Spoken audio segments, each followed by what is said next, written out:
Does God want you to be poor? How can you truly help others if you lack what you need yourself? How can you fund God's work if you're constantly burdened by debt? Is poverty truly a virtue or a curse disguised as holiness? The answers are here, and they are designed to set you free. Perhaps you've never truly pondered this, but for centuries, we've been conditioned to believe that desiring prosperity was inherently wrong, almost sinful. The image of the holy person has been distorted into someone who possesses nothing, as if lack was synonymous with faith and suffering, a testament to devotion. But could the Creator, the infinite source of all abundance, truly desire to see his children living in scarcity when he defines himself as fullness, completeness, and perfection? This contradicts every kingdom principle. There is something profoundly amiss in how we've been taught to view money and the desire for prosperity.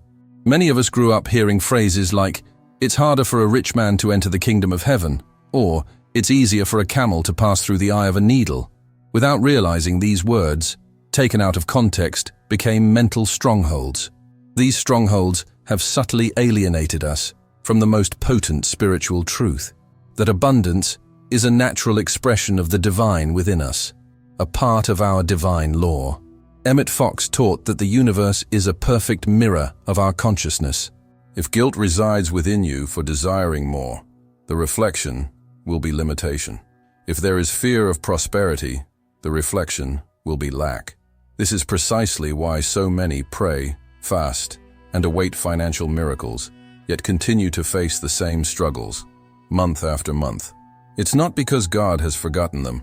It's because they harbor a distorted belief about what God truly wills for them. And here's the point few dare to question. If God is love, why would he desire to see you suffer? If he is abundance, why would he keep you in misery? The answer is simple, yet profound. He doesn't. But as long as you believe poverty is a sign of holiness, your reality will reflect just that. The human mind creates invisible barriers that obstruct the flow of divine prosperity.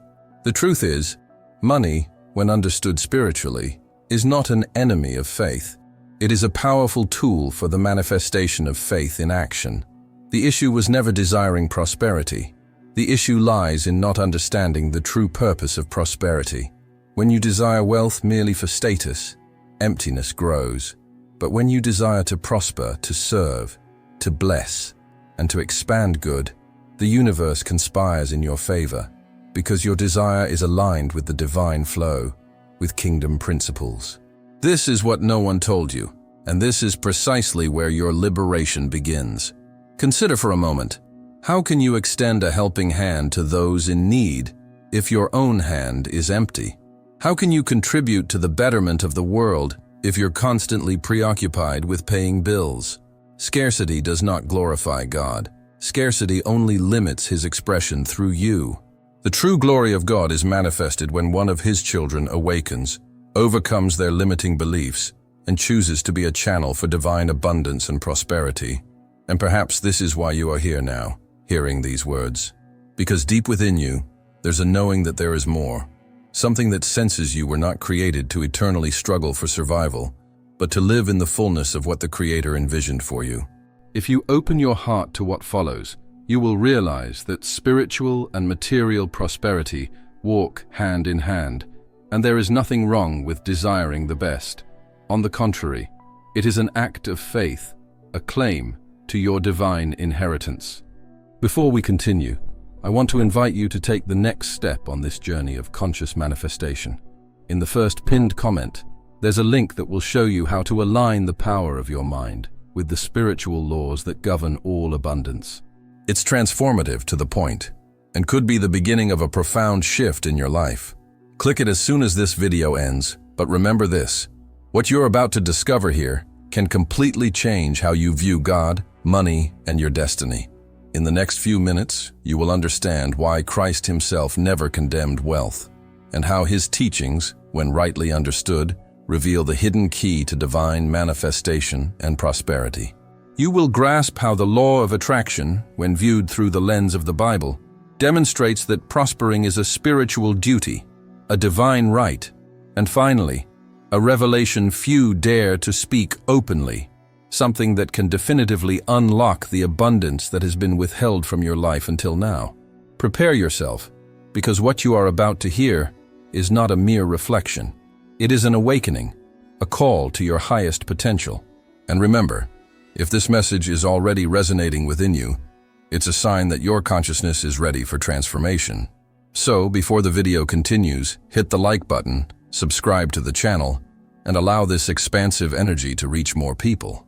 Because believe me, what follows is just the beginning of the truth that will liberate you and your mind from the most dangerous belief of all, that being poor is being pious. For a long time, humanity associated poverty with spiritual purity, as if suffering were the noblest proof of faith and limitation, a certificate of holiness.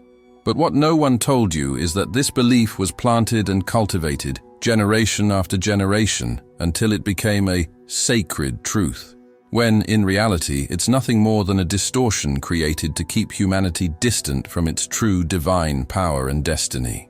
After all, someone who believes that being born poor and dying poor is the destiny God ordained for them will never dare to question or transform their reality. And that is precisely where the most subtle and dangerous prison resides, the mental prison, a stronghold against your own prosperity. Emmett Fox taught that man is the result of his dominant thought. Everything he believes, feels, and expects molds what manifests in his life. When you believe wealth is impure, the universe responds with scarcity. When you feel guilt for desiring more, your energy enters into conflict, and the flow of prosperity is interrupted. It is not God punishing you. It is you moving away from the frequency of divine abundance and attracting lack by your own vibration. And here's the most intriguing point. If you examine the parables and teachings of Jesus, you will see that he never condemned the act of prospering. He condemned the idolatry of money, blind attachment, the love of gold above the love of God. But he also declared, "I have come that they may have life and have it to the full," or in abundance. This word, abundance, does not refer solely to eternal life. It speaks of fullness here and now, a state of completeness where nothing is lacking, because everything flows according to the consciousness of one who understands their oneness with the divine source. But how was this truth lost? Over the centuries, the pure message was replaced by a convenient interpretation. The idea of a God who rewards poverty and punishes the desire to prosper became a powerful tool of control. Thus, millions were taught to live in scarcity, believing they were pleasing the Creator. Meanwhile, the very institutions that preached renunciation accumulated vast wealth, sustained by the faith of those who believed their misery was a form of devotion. This is a clear deviation from divine law, and this is where the true awakening begins. Understanding that money itself is neutral. It is neither good nor evil. It merely amplifies what already exists within you. If love, compassion, and purpose reside within you, wealth becomes a bridge to multiply good. But if ego and fear dwell within, money will only reveal that. Therefore, desiring to prosper with conscious intent is an act of spiritual courage. It is recognizing that abundance is a natural extension of the divine mind, and that you, being made in his image and likeness, were also created to expand and thrive. The universe doesn't understand prohibitions, only vibrations. When you say, "I don't want to be poor," your energy is still focused on poverty. But when you affirm, "I am prosperous because God is the inexhaustible source of my life," you completely shift your field of attraction. The law of attraction, viewed through a spiritual lens, is nothing more than the reflection of divine laws silently at work. Everything you truly believe, everything you deeply feel, returns to you in equal measure, manifesting your reality. And perhaps you've already noticed this in your own life. There are times when, even without understanding why, everything seems to stall. Opportunities vanish, paths close, and the weight of scarcity seems to suffocate you. But the problem isn't external, it's internal. It's the mind that still associates wealth with guilt, comfort with sin, pleasure with error. And as long as this belief persists, divine abundance will not find the space to manifest in your life. Jesus did not come into the world to teach us to live in lack. He multiplied loaves and fish, turned water into wine, brought life where there was death. All these miracles are powerful symbols of an abundant consciousness and the operation of kingdom principles. Emmett Fox explained that Christ's miracles were not magic, but demonstrations of the mind's power in perfect harmony with divine law.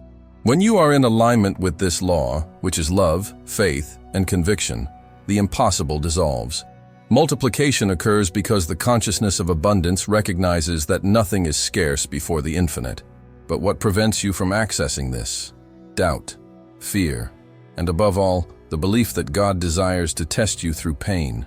This belief is the root of spiritual and material poverty, for whoever believes the Creator wants them to live in lack creates precisely that, a reality of lack. Divine energy is like a river. It flows toward those who open their hearts and trust. But when fear builds mental dams, the river doesn't cease to exist. It simply cannot pass through to you. How many times have you prayed for prosperity, yet everything remained the same? It's not because God didn't hear you. It's because deep within, there still exists the belief that you don't deserve it. But deserving doesn't come from external works. It comes from the internal understanding of who you truly are. You are an heir to divine abundance, a child of the King. And until you recognize yourself as such, you will live like a servant, begging for what is already yours by divine right. The key lies in transforming your mind. Romans 12:2 declares, "Be transformed by the renewing of your mind." Emmett Fox interpreted this as the greatest teaching on manifestation. He said, "Change your thought, and you will change your life." Poverty, then, is not a test. It is a reflection of a mind that has not yet awakened to its true spiritual identity and its power to manifest. When you change your perception of money, it ceases to be a taboo and becomes a sacred instrument. Wealth is not the end. It is the means through which God's love manifests in the physical world. Imagine how much you could help if you didn't have to worry about bills, if you had financial freedom to support causes, bless families, expand projects of light. Prosperity isn't about having more than others. It's about having more than enough to live and serve in fullness. This is true spiritual wealth, the divine balance between receiving and giving. And there's something Emmett Fox wisely emphasized. The universe doesn't reward those who sacrifice, but those who align. It's not pain that attracts blessing. It's consciousness. It's alignment with divine law. The closer you draw to the vibration of love, the more abundance flows in your direction, because love is the very essence of creation. God is love, and love is expansion. Scarcity, therefore, is the absence of love, the absence of connection with the divine source of all good. And this is precisely why desiring to prosper is not a sin. Sin is denying your own divine nature, choosing to live small when God created you to expand, to thrive, to manifest His glory. The fear of wealth is one of the most subtle ways to reject the Creator, because by rejecting abundance, you are rejecting His divine flow within you. When you grasp this, something changes forever. You stop feeling guilty for wanting more. You understand that desire is the Spirit's impulse inviting you to grow. And you realize that the more blessed you are, the more blessings you can spread, the more good you can do. But be aware, spiritual prosperity doesn't solely mean accumulating possessions. It means mastering yourself, your thoughts, your emotions, and your energy. It is understanding that true wealth is born within, and when it is born within, it inevitably manifests outwardly. Because the external world is merely a mirror of what vibrates within your inner being, guided by divine law. And perhaps now, at this very moment, you are feeling something opening within you, a new understanding, a sense of freedom, a profound relief. This is your spirit recognizing the truth that has always been there, waiting for you to remember it. God doesn't want to test you. He wants to elevate you. He wants to use you as a channel of blessing, as a living expression of His divine abundance. And for that, you must break the invisible chains of guilt and fear that have held you back.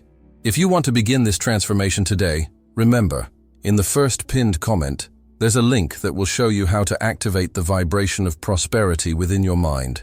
It's not just a promise, it's a proven process. And this process begins with a simple decision. to believe that you are worthy of the abundance God has prepared for you as your divine inheritance. Because when the mind aligns with faith, reality shifts, and what once seemed impossible begins to happen naturally, without struggle, without strife, simply through resonance with divine law. Because prosperity is not earned, it is permitted, and it can only be permitted by one who understands that desiring wealth is not a sin.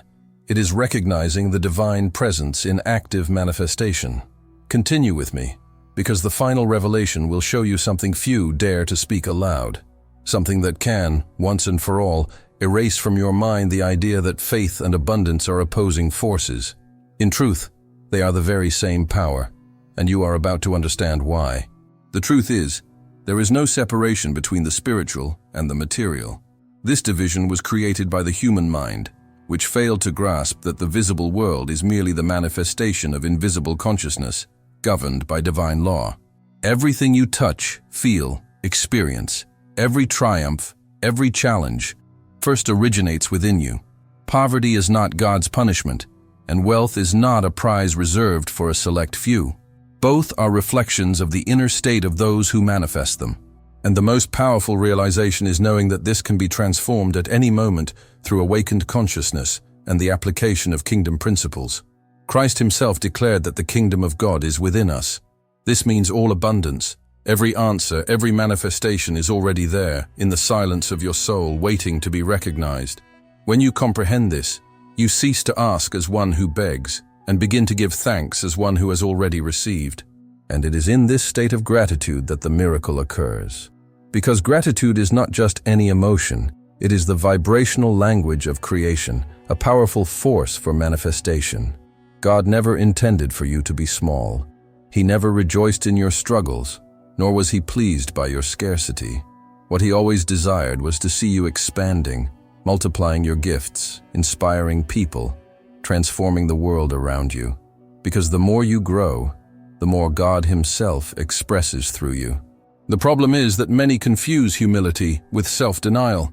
They believe being humble means accepting misery, when in truth humility is recognizing that everything that manifests within us comes from the all, and that the more we receive, the more we can give and bless others with.